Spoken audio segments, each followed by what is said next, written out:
Hello everyone, आज हम एक कुर्ती की कटिंग सीखेंगे। इसे जैकेट स्टाइल कुर्ती भी कहते हैं और मटका स्टाइल पैटर्न भी कहते हैं गले का। तो ये जो ड्राफ्टिंग है ये मैं ब्राउन पेपर पे कर रही हूँ।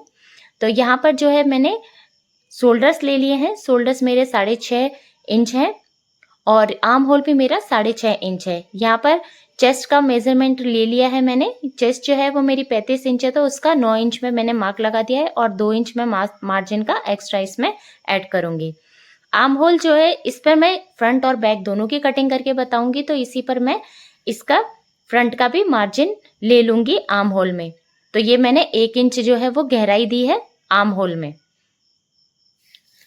अब उसके बाद हम नेक की कटिंग करेंगे। तो ये देखिए, ये पेपर जो है वो डबल में फोल्ड है। यहाँ पर 2 इंच का मैंने मार्जिन ले लिया है और नीचे जो है मेरी कमर का नाप जो है वो 1 इंच मैंने कम लिया है। और यहाँ पर 2.5 इंच का मैंने चौड़ाई रखी है गले की और 3 इंच जो है मैंने गहराई रखी है। ये जो माप है, ये जो गहराई है, ये हम बोट नेक में हमेशा रखते हैं। तो यहाँ पर मेरे को क्या है, जो नेक है वो बिल्कुल गले से चिपका के रखनी है, इसीलिए मैंने इसका मेजरमेंट कम लिया है। और ये जो गला है ये कम छोटी नेक पर इस तरह जो गला टच होकर बनता है वो काफी सुंदर लगता है। अब हम इसकी कटिंग कर लेंगे। तो यहाँ बैक साइड की जो है वो पहले मैं कटिंग कर लूंगी और इसको फिर मैं साइड में रख दूंगी। और यहाँ पर 2 इंच का जो मार्जिन छोड़ा था वहां से मैं कटिंग कर लूंगी। और नीचे जो है मैंने कमर पे 1 इंच का कम रखा है, इसमें मुझे डार्ट भी लगाना है इस वजह से। और कमर का जो मेजरमेंट होता है वो हमारे चेस्ट से 1 इंच जो है वो हमें कम रखते हैं। और ये देखिए, ये हमारा बैक की कटिंग हो गई है।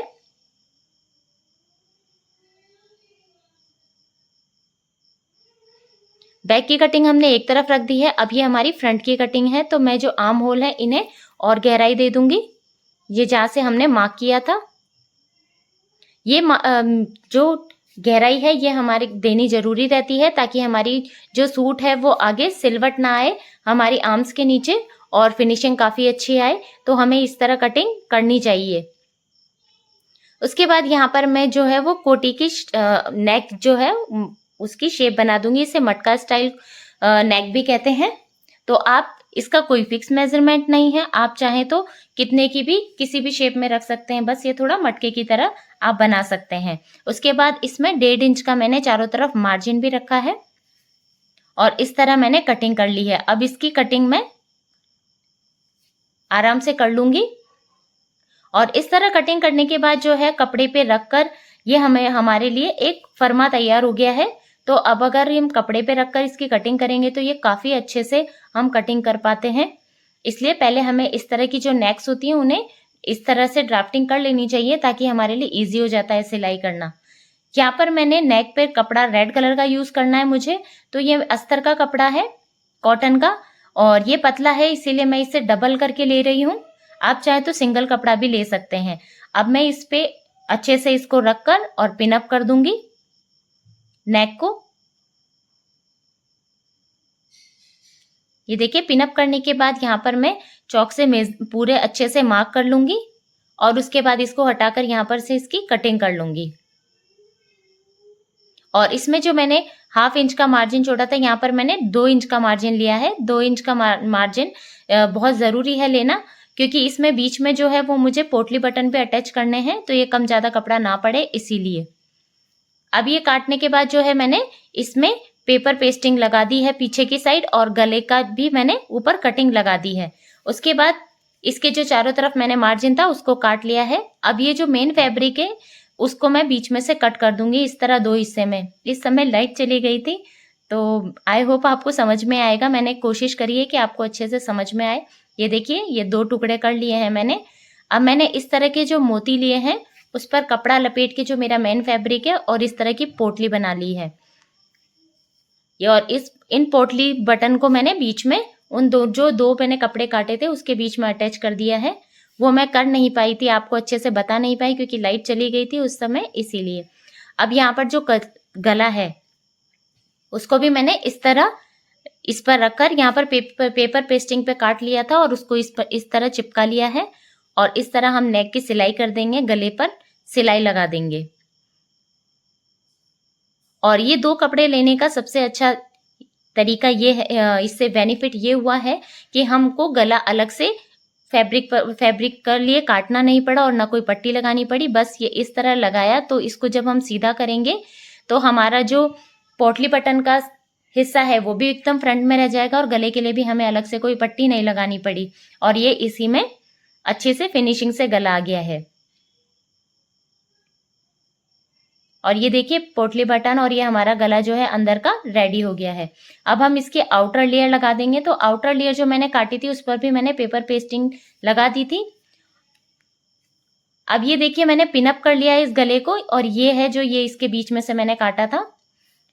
और जिस तरह हमने नेक की सिलाई करते हैं सेम उसी तरह थोड़ा सा मार्जिन लेते हुए हाफ इंच से भी कम थोड़ा सा लेकर इस तरह चारों तरफ सिलाई लगा देंगे। अब हम पिन्स को हटा देंगे क्योंकि अब ये कपड़ा हिलेगा नहीं और यहाँ पर से इस जो एक्स्ट्रा कपड़ा है ये अंदर का गले का उसे हम काट देंगे। काटने के बाद इस तरह हम छोटे छोटे कट्स लगा लेंगे ताकि मुड़ने में गले को परेशानी ना हो बिल्कुल भी, और गले में फिनिशिंग काफी अच्छी आती है। इस तरह कट लगाना बहुत जरूरी होता है क्योंकि कोने में जहाँ पर गोलाई होती है वहां पर अगर हम इस तरह के कट नहीं लगाएंगे तो गला मुड़ नहीं पाता और हमारे सल आते हैं, इसीलिए सिलवट आ जाती है और फिनिशिंग भी अच्छी नहीं आती। और ये देखिए हमारा जो राउंड नेक है ये बिल्कुल रेडी हो गया है।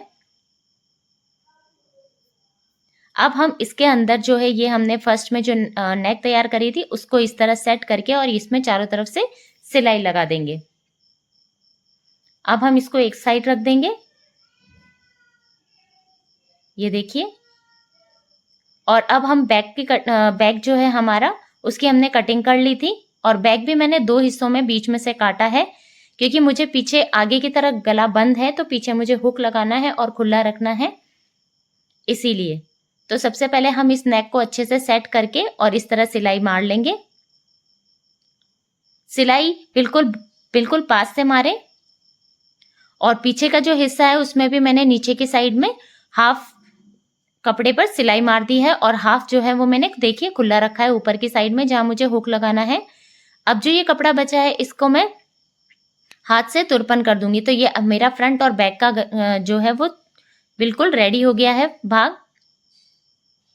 अब मैं इस कपड़े को पिनअप करके और इसमें भी मुझे थोड़ा सा पीछे गला बनाना है तो हुक लगाने से पहले हमें बिल्कुल यह पड़ना, ये गला जो है ऊपर नेक पे हमारे टच होगा, इसीलिए हमें 1 इंच का गला काटा है। यहाँ पर चौड़ाई तो हमारी 2.5 इंच ही है लेकिन जो गहराई है इस गले की वो 1 इंच है। और जो ये दोनों पार्ट है उसे मैं हाथ से तुरपन कर दूंगी दोनों साइड को मोड़कर कपड़े को। और कटने के बाद इसमें फिनिशिंग काफी अच्छी आती है। अगर हम हाथ से करते हैं ऊपर से सिलाई मारते हैं तो ऊपर सिलाई नजर आती है तो वो एक परफेक्शन नहीं आ पाता, इसीलिए। और ये देखिए मैंने नेक के लिए पट्टियां काट ली है दोनों और मैं इसको अटैच कर दूंगी। उसके बाद स्लीव्स की कटिंग कर ली थी मैंने और स्लीव्स भी मैं अब इसके साथ अटैच कर दूंगी और ये सारे पार्ट्स मैंने आपस में अटैच कर दिए हैं। अब जो मेरा नीचे का पार्ट है इसमें मैंने जो है नीचे की साइड में और जो नेक बनाई है उसमें मैंने लेस से डिटेलिंग करी है। आप चाहें तो बाहर की साइड और अंदर की साइड और मोटी लेस का यूज कर सकते हैं। अब हम नीचे की जो पार्ट हमारा जो स्कर्ट का पार्ट है उसको गैदर्स लगाएंगे। गैदर्स से मैंने बनाई थी, इसमें मैंने प्लीट्स नहीं दी थी। और गैदर लगाने का बहुत आसान तरीका है कि आप 2 बार सिलाई मारिए कपड़े पे, बखिया मोटा करके मारिए और उसके बाद ये देखिए मैंने पास से दिखाया है कि नीचे के जो थ्रेड्स हैं उसको तो हम छोड़ देते हैं और ऊपर के दोनों थ्रेड्स को हम धीरे धीरे इस तरह खींचेंगे अपनी साइड और कपड़े को पीछे की साइड करेंगे। और ये देखिए इस तरह तो पूरे अच्छे से जितना हमें मेजरमेंट है हमारा कमर का उतना हम इसको खींच लेंगे और इससे बिल्कुल बहुत अच्छे मशीन की तरह से गैदर्स आते हैं। ये देखिए पास से मैं दिखा रही हूँ आपको कितने सुंदर गैदर्स आए हैं, बिल्कुल ऐसा लग रहा है जैसे हमने मशीन से किया हो। अब इस पार्ट को हम जॉइंट कर देंगे, दोनों को आपस में जोड़ देंगे। बीच पर मैंने मार्क लगा लिया है और मार्क लगाने के बाद देखिए दोनों को पीछे की साइड और आगे की साइड दोनों को आपस में अटैच कर लिया है और उसके बाद ये कुर्ती बनने के बाद बहुत सुंदर बनी। आई होप आपको मेरा वीडियो पसंद आया होगा। पसंद आए तो लाइक शेयर एंड सब्सक्राइब करें। Thank you, bye bye.